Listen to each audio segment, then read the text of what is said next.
BFM Business, le club Média RH, la parole aux entreprises qui recrutent.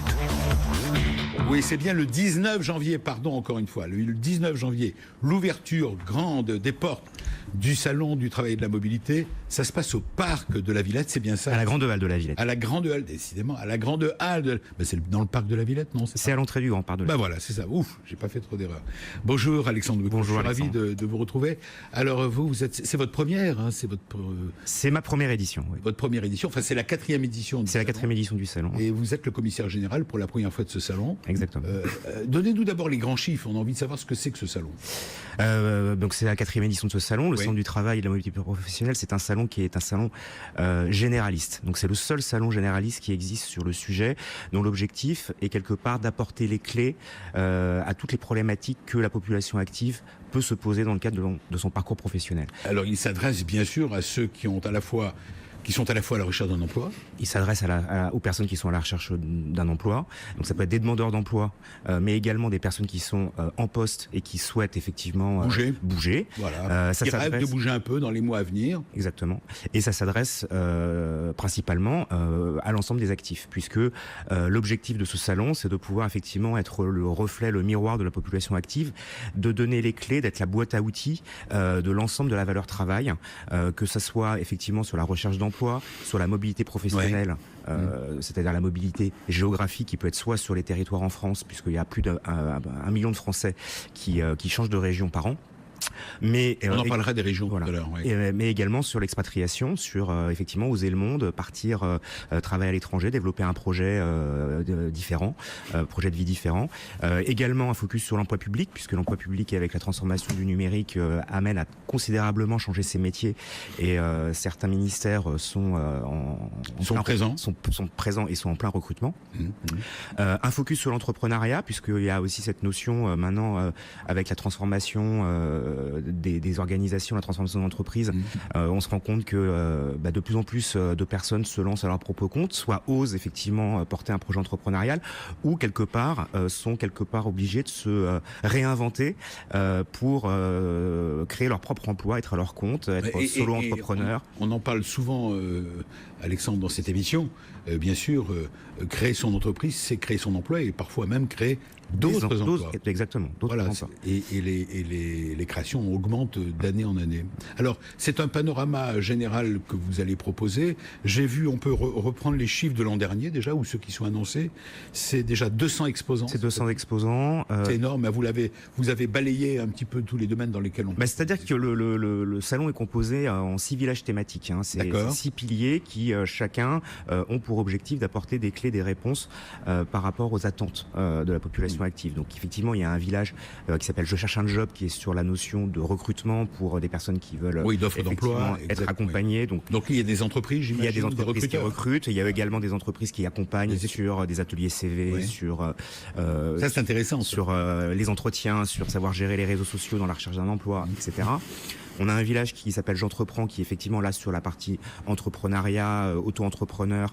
On va avoir un focus sur la nouvelle tendance qui est le slashing, puisque c'est vrai que du coup c'est quelque chose qui commence à émerger de plus en plus, à se dire qu'on veut pas faire qu'un seul et même emploi, pas faire une seule et même activité, et qu'on veut aussi pouvoir à la fois sécuriser son train de vie avec un emploi, et en parallèle essayer de voir comment, de par une passion et un centre d'intérêt, on peut aussi le traduire par une monétisation et gagner de l'argent. Donc c'est quelque part cette barrière entre vie privée et vie professionnelle qui existe de moins en moins.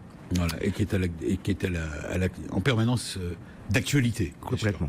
Dans laquelle donc le 3e village qui est Je découvre l'emploi public, où là qui effectivement met à l'honneur nos gros partenaires institutionnels comme le ministère du Travail, qui nous soutient depuis le début du salon, depuis 4 ans, en nous apportant son patronage, mais également Pôle emploi international, Emploi Store, avec toutes les solutions innovantes qu'ils peuvent proposer, notamment en matière de numérique et d'application. 4e village. Vous avez dit 6. Alors, donc le 4e, c'est sur la formation. D'accord. Je me forme. Toujours un village important. C'est d'ailleurs le village principal. Bien sûr. Parce qu'il y a une vraie problématique maintenant avec justement la transformation des métiers, l'évolution des métiers, le fait que on ne connaît pas encore 60% des nouveaux métiers de demain qui vont arriver. Ça veut dire que toutes les populations actives, peu importe le secteur d'activité, vont être amenées à devoir. Et là, vous proposerez donc des stands avec on a une un vision certain certain nombre d'acteurs. Sur l'avenir, sur les emplois d'avenir. Alors, oui, il y a un certain nombre d'acteurs qui pourront s'exprimer, en parler. On a notamment un exposant qui s'appelle Drono Pilote, qui est une école de formation pour apprendre à devenir pilote de drone. C'est vrai qu'on ne sait pas ce que demain, cette activité pourra générer comme emploi, puisque du coup, on est à la fois sur la sécurité, la surveillance, la livraison, etc. Il reste deux villages. Donc la formation. Le 5e et le 6e, enfin, il n'y a pas d'ordre, mais il reste 2 villages, vous dites. Et le dernier, il est effectivement sur l'expatriation avec J'ose le monde, voilà. Où là on a un certain nombre de pays qui exposent pour rencontrer des candidats à l'expatriation, pour effectivement amener de la pédagogie sur comment venir s'installer chez eux, quel type d'emploi on peut trouver sur leur territoire. Alors, j'ai vu les chiffres, là, je crois que ce sont les chiffres de l'an dernier, c'est 200 exposants, 150 experts, c'est bien ça 80 conférences, ça c'est important aussi. 80 conférences, tout à fait. C'est important pour ceux qui souhaitent visiter ce salon qui démarre, je le répète, le 19 janvier et qui va durer 2 jours. 2 jours. À Villepinte. Non, à la Grande Halle de la Villette. À la Grande Halle de la Villette, décidément, je veux à tout prix que ce soit à Villepinte. À la Grande Halle de la Villette, pardon. 30 500 visiteurs attendus. Exactement. Grande Halle de la Villette. Je vais le répéter. Qui est un lieu en plus fantastique. Oui, facile d'accès, c'est à Paris. C'est facile d'accès, mais en plus c'est vraiment un lieu qui est magnifique. Donc c'est aussi un plaisir d'aller se promener dans cet espace. Exact. Il y a un point qui est vraiment important, ce que je voulais vraiment souligner aussi, c'est cette notion. Effectivement, le salon a pour but, en tant que salon généraliste, d'être une boîte à outils, de fournir des clés. Et effectivement, face à cette transformation numérique dont on parle tout le temps et partout, cette année, on a fait le choix de s'associer avec une start-up française innovante qui s'appelle Vite on Job, qui donc est spécialisée sur le digital RH et avec qui on a développé une application pour le salon du travail. Donc c'est l'application Salon du travail by Vite on Job qui va permettre aux visiteurs de préparer leur parcours en amont du salon. Donc ça c'est très important parce que ça n'existait pas. Et là du coup on apporte vraiment un service pour les participants. Oui, le numérique. C'est-à-dire qu'ils peuvent identifier quels seront les exposants, ils peuvent les liker sur l'appli, ça permet de leur déterminer un parcours qui sera géolocalisé avec le plan du salon qui sera numérisé sur l'application. Ça permet, nous, de pouvoir également transmettre aux exposants les personnes qui seront identifiées sur l'application. Ça permet d'avoir le programme de toutes les animations. Et du coup, l'objectif était de développer l'expérience visiteur pour que ça soit pour eux beaucoup plus pratique. Oui, vous êtes complètement à la pointe, en tout cas, de tout ce qui est innovant en matière de salon, finalement, et vous apportez... C'est ce qu'on a essayé de faire pour cette édition. Ouais, alors, Alexandre, vous allez rester avec nous. C'est bien la Villette. C'est bien la Villette. Au parc de la Villette. C'est bien le 19 janvier. Le 19 et 20 janvier. 19 et 20 janvier. Parc de la Villette, pardon pour mes petites erreurs du début.